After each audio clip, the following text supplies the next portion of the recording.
Well, good morning, my friends, and Happy New Year. Do you believe we're in 2026? I can't believe it's 2026. Even saying it out loud is still mind-blowing to me that it's 2026.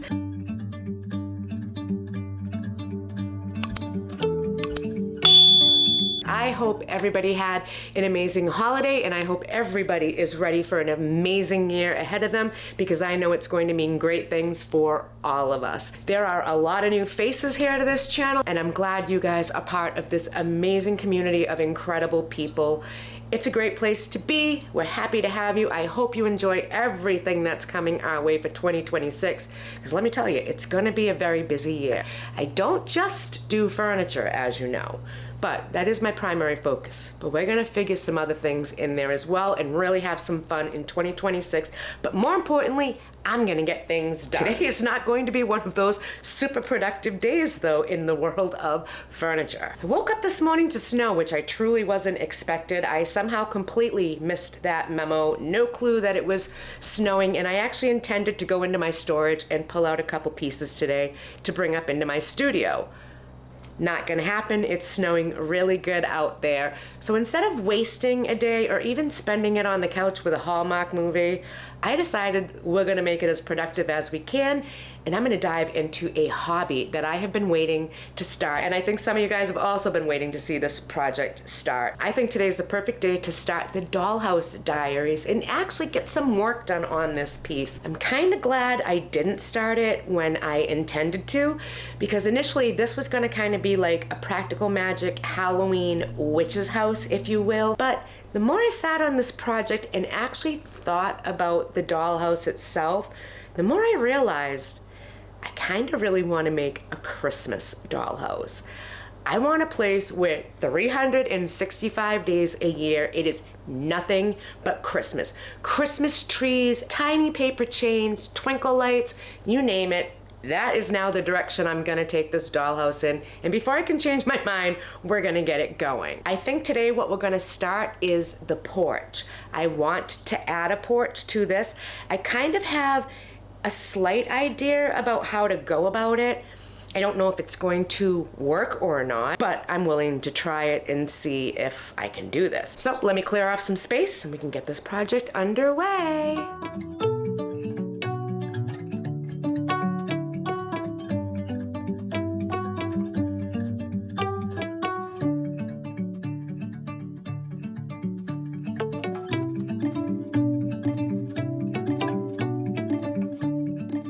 This is a very big dollhouse, and adding a porch to it is actually going to make it very cumbersome if you try to move it. So my thought process has always been the porch would be something that would detach from the house in a way that wasn't obvious that it detaches from the house. You know what I mean?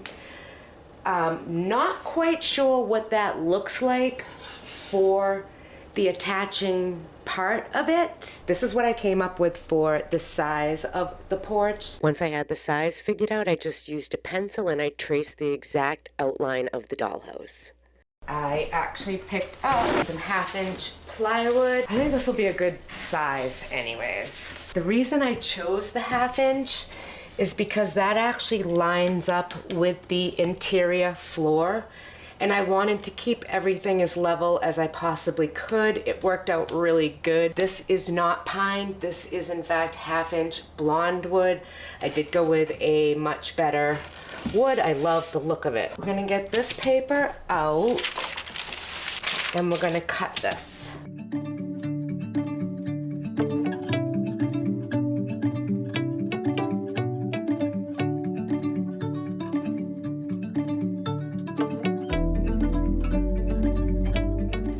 See? Look at that. Perfecto. Okay, this needs to get drawn on that now.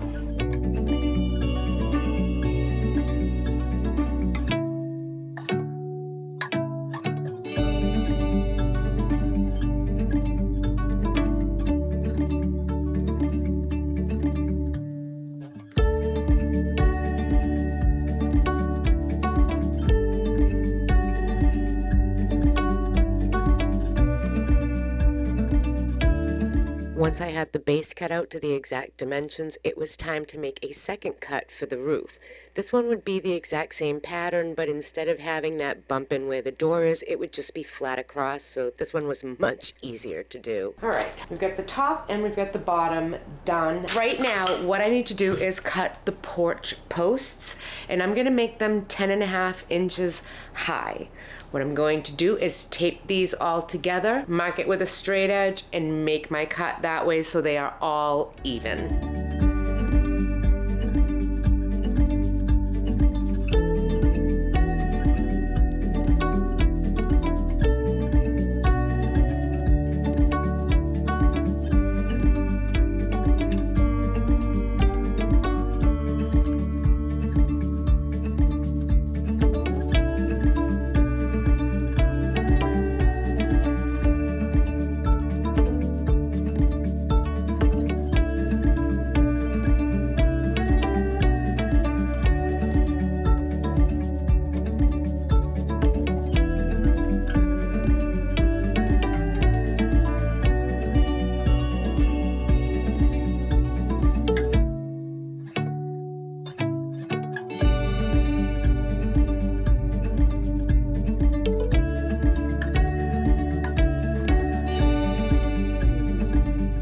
Moment of truth. That was off. Yes. Carried me a half mile. Look at that porch. That came out really good, and I love that I can detach it. It's pretty strong and it's pretty solid. I don't even know if I need these, to be honest. I want to create an overhang on the front, and I think I can do that using some trim. I thought about stepping the columns back, if you would, to give me that overhang, but I think I'd rather do something fancy on the edge. Maybe this can be a rooftop deck. Pretty happy with this so far. Before I go any further with this, I'm gonna think on this for the night. I'm gonna decide what I want to do to the base, and I do think I'm gonna make this a rooftop like deck. Maybe this 1/2 inch one would actually be really good for like up there. Anyways, I'll see you guys in the morning. Good morning, guys. I actually went back to Lowe's last night to grab a few more things. It's like a second home to me how many times I go there. But pretty sure I have everything I need to complete this aspect of the project, which is what we're focusing on today, and that is the porch. I wish I had painted the big posts white before I put them on. I'll paint them by hand and tape everything off so I don't make a mess. The top rails, I'm actually going to spray white first. I have these 1/2 inch poplar squares. I'm gonna use these as my posts, and then I have some dowels. That's going to be the rails in between them. And everything is going to get sprayed with Rust-Oleum satin white. I was trying to think, like, what could I do for the top of these posts to be like finials so they look even more finished? And I remembered I literally have a bag of wooden beads, all different sizes, and they do have the holes for the string to go through, but because I won't be using that many, I'm kind of fairly certain that I can fill them in with wood putty and just make it completely smooth and hide them, and I think they would look really amazing on the tops of these posts, because the post is going to go along the whole upper deck. I don't think I'm actually going to add any railings to the lower deck. I kind of think I want to keep that open. Totally subject to change, because now that I say that, I'm envisioning this really pretty, beautiful railing that I could drape greenery on as well. So that part's to be determined. I laid out the trim pieces so I could spray them with the white. What I didn't realize is that this poplar was going to suck up that spray paint, and it ended up taking a million coats, and I ended up using the entire can of spray paint to get it done. So in between my coats, I am going to work on that porch overhang. I found the perfect thing to make my porch overhang. This molding. It is a 1/2 inch on that side, which will butt right up against the edge of this nicely. And because it bows out and over, it's going to appear as this incredible overhang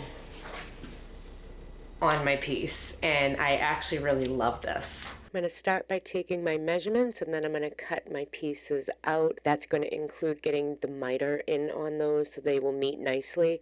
I hate this miter box. I need a new one. I have a love-hate relationship with this one, but got the job done. I'm going to do a dry fit before I actually apply the glue, and I'm using my Titebond Thick and Quick, but I'm also using my Gorilla Glue hot glue so I can get that instant set while I'm waiting for the other glue to cure as well. I don't want to put nails through this. It's at a wonky angle, and I think I'll just shoot it in crooked and ruin everything, but I like the way this came out. It's really strong. I'm going to fix the underneath, but the overhang looks fabulous.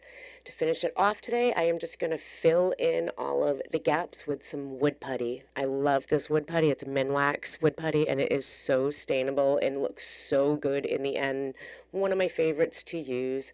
Just saying.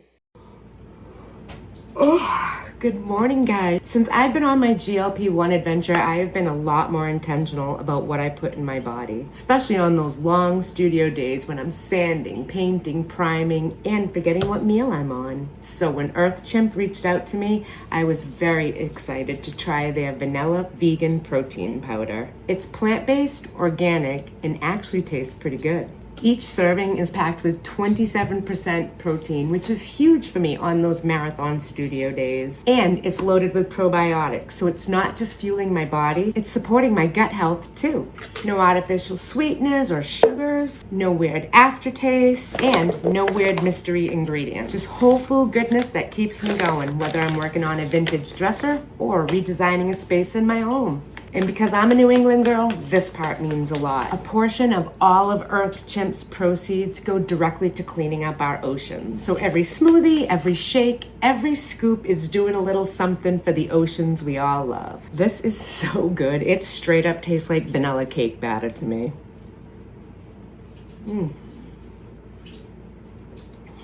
So good, and no chalky residue after. If you'd like to try EarthChimp for yourself, they have graciously supplied us with an exclusive link and a special code just for you guys. Visit the link on the screen, you'll find it in the description down below, and enter Shawn10EC at checkout for your very own exclusive special offer. You guys are gonna really love this. It really is a very delicious protein shake. And I thought that was an oxymoron. I didn't think those things could be found together.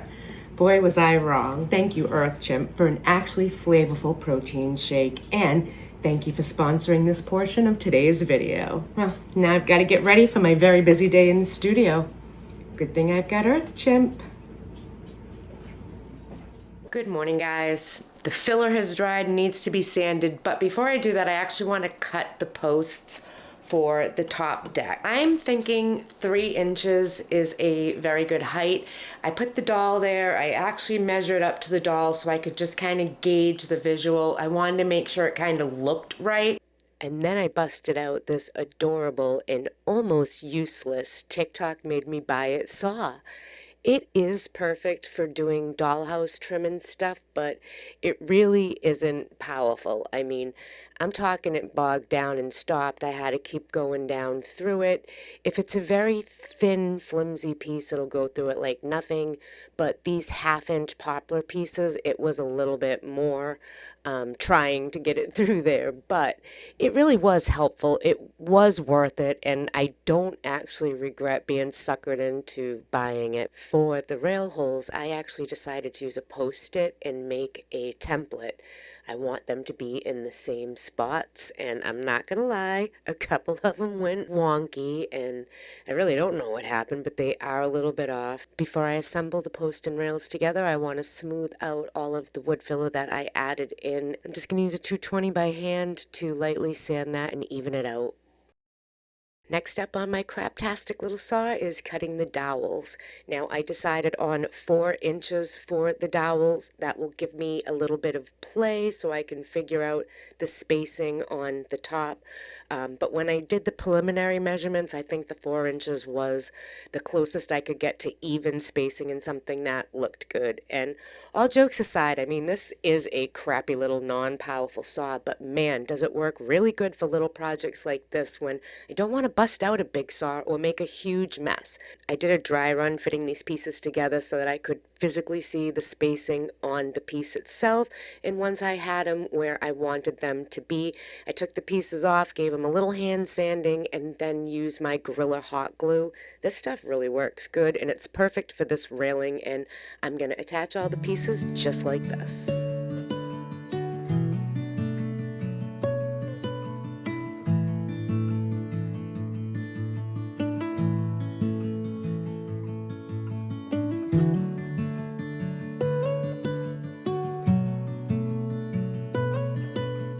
This porch is coming out amazing.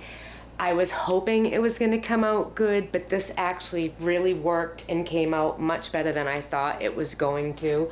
I love that the whole thing is detachable. I haven't attached the railing to the rooftop area. I'm not going to do that yet. But one last thing that we are going to do before we end episode 1 is I want to get some finials on the tops of these posts. I'm gonna use my little beads. We're gonna get those on there with some hot glue. They have a hole that goes right through it, so you could use these for necklaces or something. I'm gonna put one hole on the bottom, and then once the glue has set for these, I'm gonna just go over the other hole with a little bit of that wood filler. You'll never know the difference.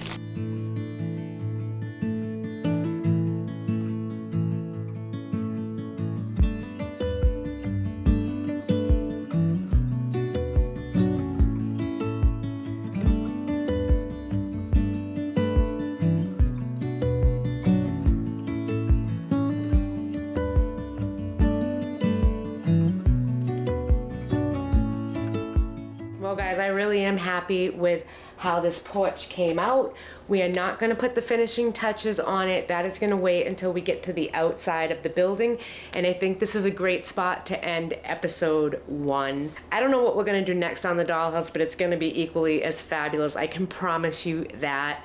Thank you so much for joining me as I got to actually start something that was really fun for me, which is my hobby. And I don't get to do like a lot of these downtime activities, but it was really fun to start this. And again, I'm glad I didn't start it when it was supposed to be the Halloween house, because I am really over the moon excited for it to be the Christmas house. Don't forget to pop down in the description down below, follow the link to EarthChimp. All right guys, I am gonna end this. I have a super fun studio project coming up. I'm dying to show you. I cannot wait to start this tomorrow. So if you haven't hit that subscribe button yet, now is a great time to do so. And comment down below, what do you think of my porch? Did I nail it or did I fail it? I know it's not finished, but I think we're off to a good start. All right, guys, don't forget to stay grounded, stay glowing, and always stay in your element. I'll see you next time. Don't be late. You're not going to want to miss this. Bye.